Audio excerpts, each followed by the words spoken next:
ক্যানেলের জলে ভেসে উঠল অজ্ঞাত পরিচয় মহিলার মৃতদেহ, ছড়ালো চাঞ্চল্য।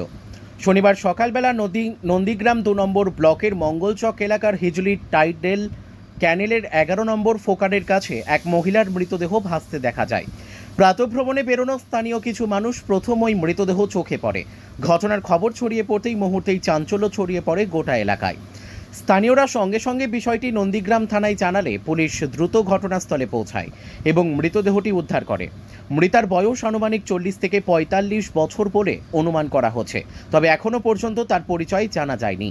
পুলিশ সূত্রে খবর, মৃতদেহটি আংশিকভাবে ফুলে উঠেছিল এবং পোশাক দেখে কোনো সাম্প্রতিক দুর্ঘটনা নাকি অন্য কোনো কারণে মৃত্যু হয়েছে তা নিশ্চিত করে বলা যাচ্ছে না।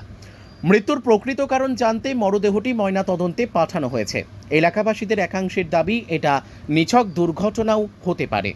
তাদের আশঙ্কা ঘটনাটির পেছনে থাকতে পারে কোনো অপরাধমূলক ঘটনা, তবে ময়নাতদন্তের রিপোর্ট না আসা পর্যন্ত পুলিশ এই নিয়ে কিছু বলতে নারাজ।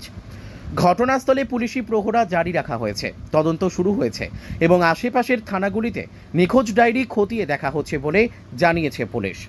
ঘটনার জেরে আতঙ্ক ও নানা জল্পনা ছড়িয়েছে মঙ্গলচক সহ আশেপাশের এলাকাগুলিতে।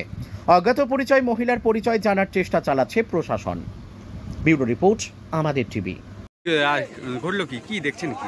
কি দেখবো, আমরা তো বাড়িতে ছিলাম, হঠাৎ শুনলাম আমাদের 11 পুকুরের আগের দিকে একটা মহিলা ডেড বডি ভেসে আছে। কটা নাগাদ শুনলেন? শুনতে শুনতে সবাই জড়ো হয়েছে। এখন কোথাকার ডেড বডি, কোথাকার মেয়ে ছেলে আমরা তো জানি না। কারণ পুলিশ না আসা পর্যন্ত, ডেড বডি না তোলা পর্যন্ত আমরা জানতে পারবো না। কারণ পুলিশ প্রশাসন আসুক, তারপরে ডেড বডি ডাঙায় তোলা হোক, তারপরে জানা যাবে কোথাকার ডেড বডি। স্থানীয় বা বাইরের এইরকম অনুমান কোনো করে এখন না, ডেড বডি না দেখলে এখন স্থানীয় কি অস্থায়ী বাইরের এখন আমরা তো জানবো কি করে। আপনার নাম? আমার নাম সনাতন দেবনাথ। এই এলাকার নাম? এই এলাকার নাম মঙ্গলচক, বয়াল 1 নম্বর অঞ্চল, 2 নম্বর বুথ।